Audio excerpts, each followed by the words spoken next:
Peace, peace, fam. Hope all is going well. Happy Saturday, happy Saturday. Sending love, light, blessings to everybody. Um, Today, I wanted to talk about something that isn't talked about so often, right? You always hear about deadbeat dads, right? How they don't take care of their children, how they're typically absent in the child's life. And don't get me wrong, there are plenty of them out there. Probably even more so than deadbeat mothers. Um, but, you know, deadbeat mothers is a term we do not hear about often enough. And me being someone who works in the behavioral health field, I work with a lot of children. Most of them are from single parent households. Most of them do live with their mother. Most of them do not have their father engaged in their lives at all. But in doing this, one thing that I've noticed is just because a child lives with their mother, or that mother is the sole person who that child is interacting with on a day to day basis, that does not mean that the mother is a positive figure in that child's life. That does not mean that that mother is not a deadbeat. And based on my own experience as well, this again is not always the case. All right, so let's dig into it a little bit, right? So, a deadbeat mother is basically someone who neglects their child financially, emotionally, physically, and just generally, right? They're selfish, and this is a parent in general. It doesn't have to be a deadbeat mother. This is the same thing for a deadbeat father, but the deadbeat mother part is less talked about, right?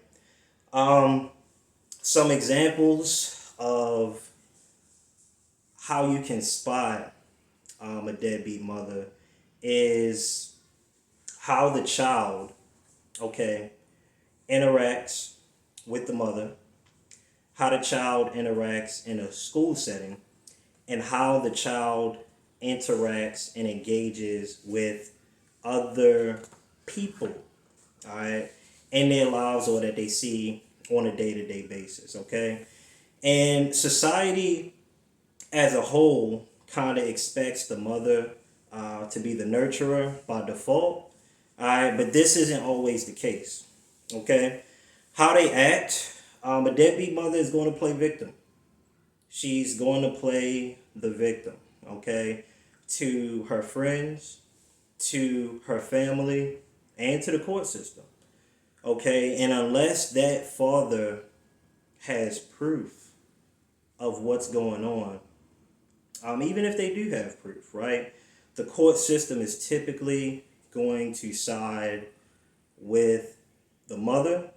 The court system is typically biased to male figures for some reason, and not understanding why. Statistically, is actually shown that, and from what I've seen as well, doing the kind of work that I do, statistically, fathers or parent or children who grow up with their fathers typically are more successful and have a better, more productive life moving forward, right?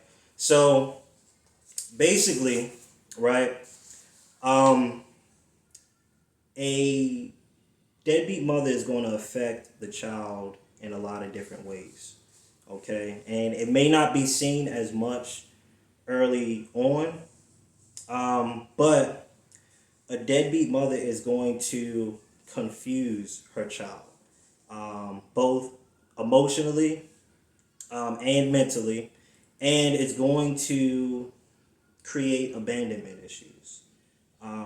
So like with one of my children, right, with my daughter, uh, she is very, very sweet, very, very kind, but she seeks emotional attention from other females.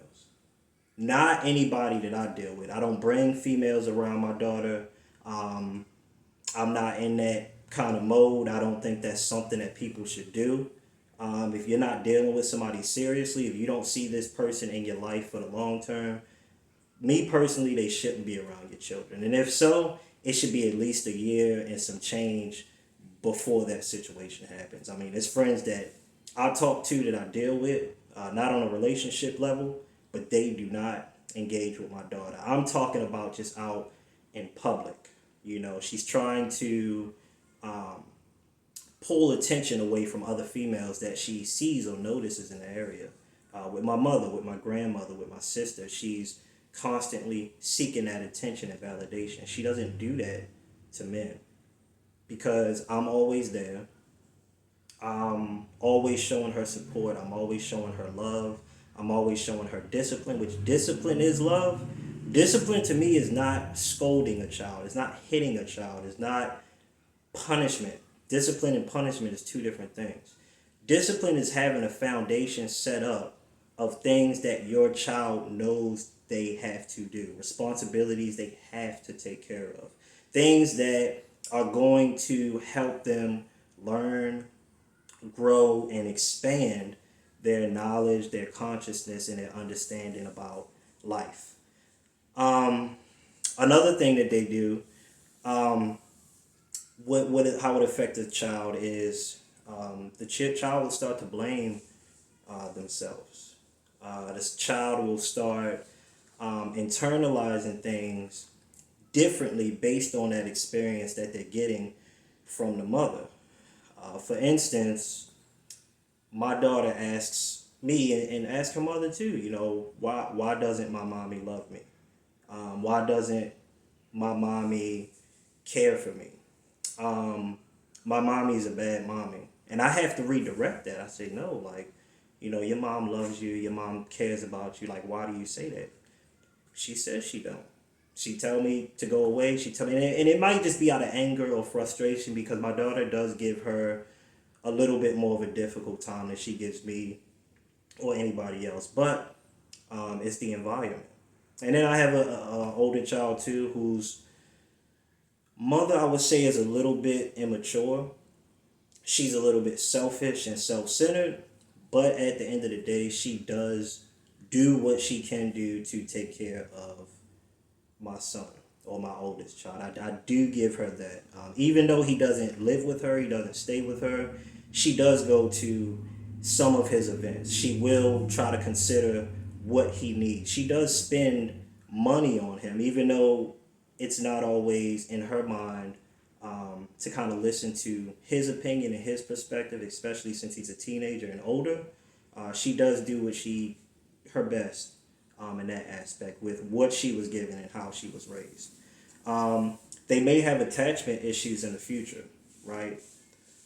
Um, the lower self esteem, okay, of a child whose mother is a deadbeat or who is not engaged, or they may also mimic some of those behaviors in the future, like the type of situations that they deal with, the chaos, you know, just the dysfunction, which you see in a lot of the rap videos, you see in a lot of the songs that these females listen to.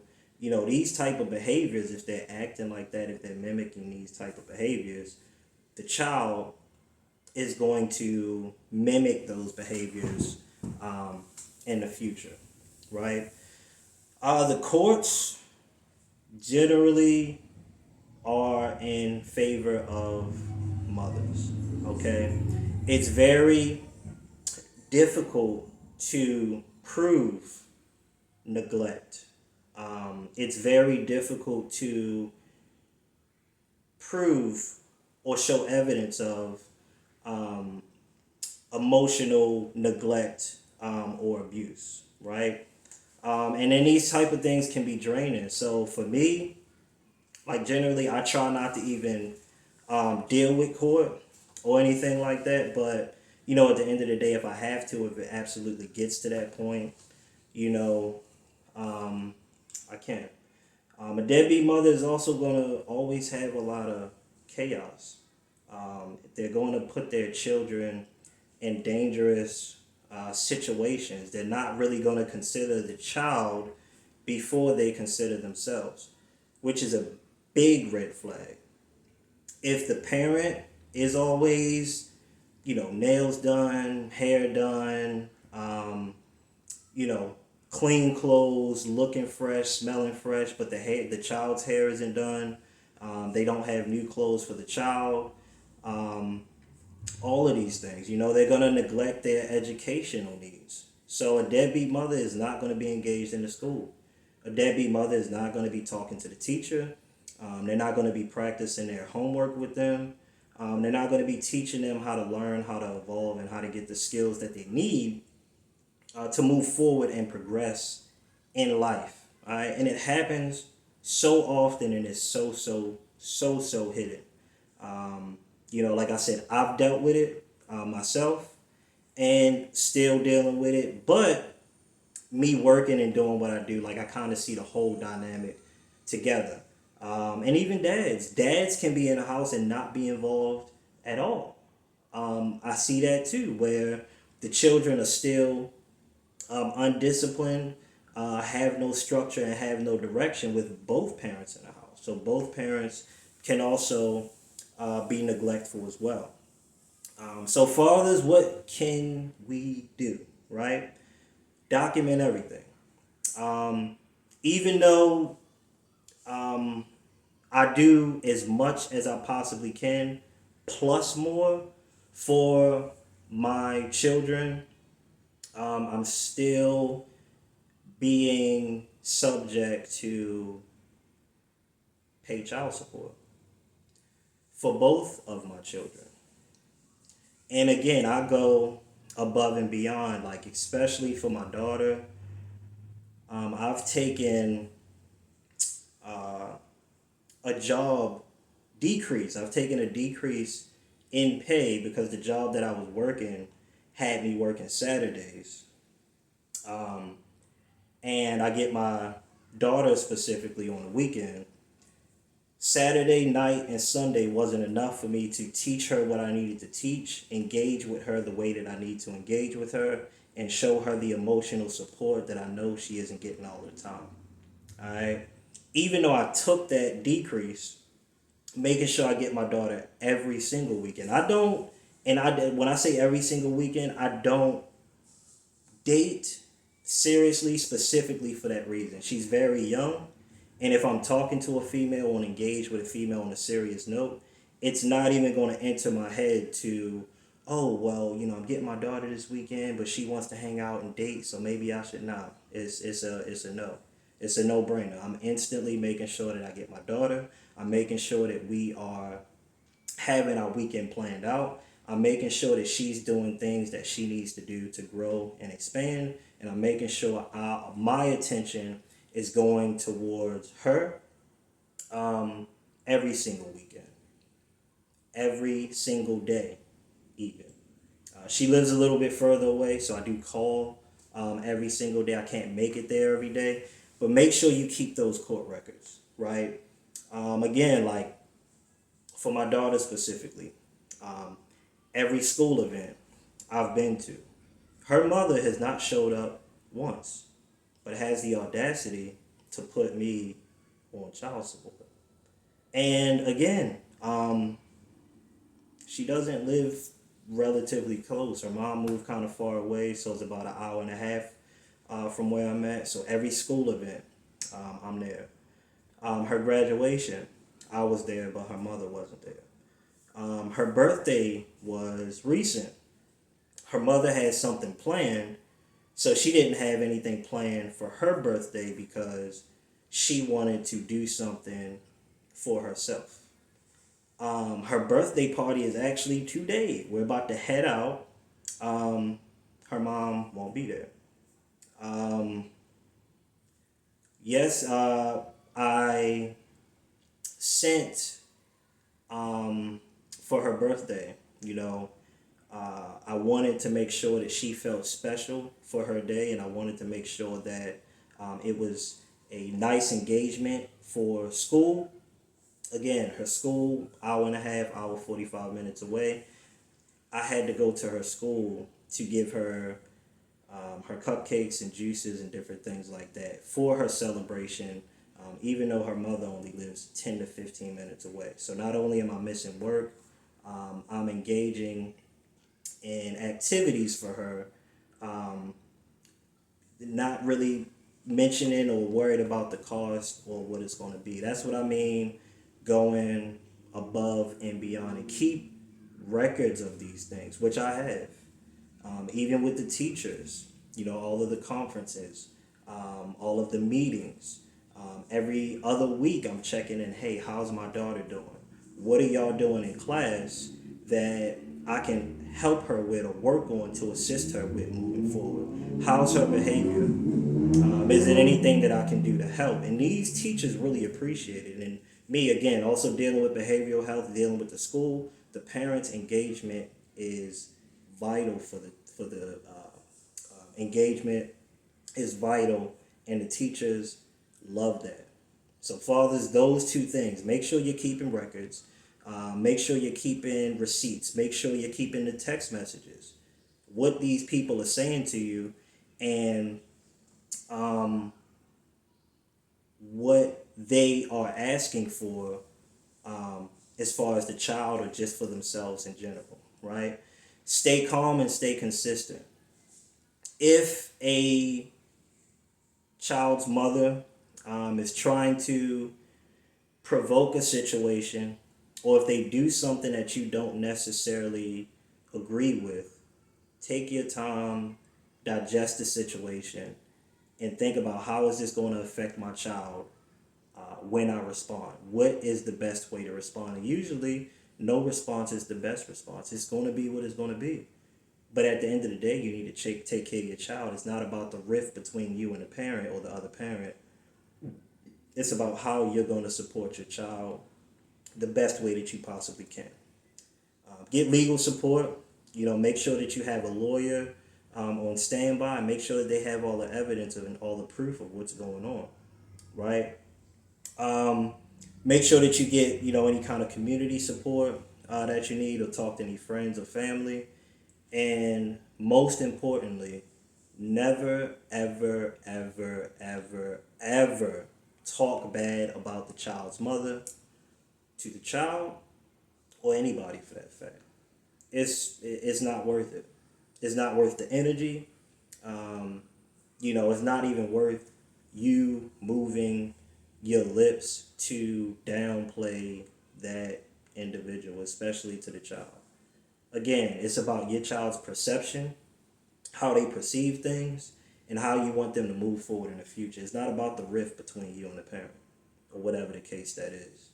It should be about the child, so don't talk bad about it. And then keep following through, keep making sure that you do what you need to do for your child always. So, it is a struggle. It can be difficult. It can be challenging, especially when you do for your children. And the thing is, a person who's a deadbeat is always going to navigate and figure out a way to be a deadbeat, both mother and father. And the sad part about the system is, typically it's the fathers who are engaged in a child's life, who are going above and beyond, and who are doing what they need to do, that get caught up paying child support.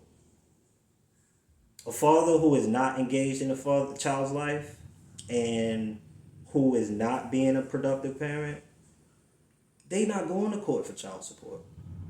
They're going to do everything that they possibly can not to pay, or not to have those type of responsibilities. Same thing for the mother. A child's mother who is a deadbeat will do everything and go above and beyond to do anything to support that child, and to make sure that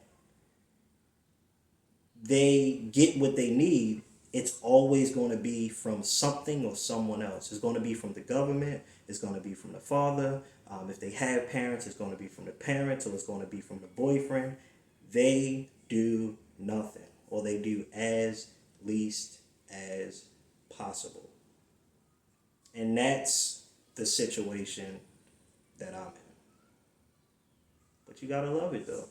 Life can't be all easy. It's your mindset. So you gotta have a strong mindset. That's why I always tell you fellas, make sure you get in the gym. If your body is strong, you can start to work on your mind. All right. If your mind and your body is strong, you can start to work on your emotions, releasing those negative emotions, releasing those toxic and old, stuck, stagnant emotions, so that you can easily transmute and easily get past difficult situations when they arise. So that's all I really had to say. Keep being a parent, keep your chin up, maintain your stability, maintain a positive mindset, and let me know if y'all have experienced this, or if you think that this is a situation or something that's becoming a bigger and bigger problem as we kind of move forward with life, and how the internet and media are kind of promoting this toxic environment in which females are not being held accountable for being deadbeat parents. But one thing we always got to consider is you don't give up. You keep doing what you're doing because your child needs it. Your child needs it. And it's would never do this, but sometimes I even think about, like, this is difficult. Like, I don't even like being in the state that I'm living in. Why don't I just move, go away, do what I want to do what feels good to me, or do what makes me happy. I know for a fact, my child's mother knows for a fact that she would suffer. There's not a week. It was one weekend and I don't go into stuff like this, but my great grandmother had passed away, and I don't tell people stuff like this. But I asked my daughter's mother to keep her for one weekend. Just one. She called me at noon on Saturday and said, "Could you please come get her? I can't handle this. I can't do this. You need to come get her. You gotta come get her. I can't do this. I'm a snap. I'm on my way.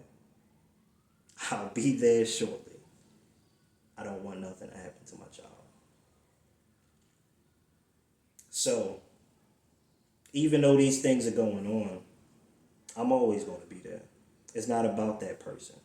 And I know me leaving or doing something like that would prove to that person that I am the father that I say I am.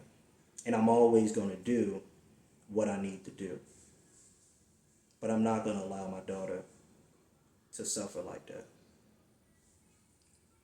Not on my watch. So, I know this one was a little long, family. Let me know what y'all think about this video. Let me know if y'all want me to elaborate, or if y'all want more support. I'm on a mental mindset of how to handle stuff like this, things I do on a day-to-day basis. But like I said, baby, if it ain't no challenges, if you ain't being pushed, you ain't living. Peace.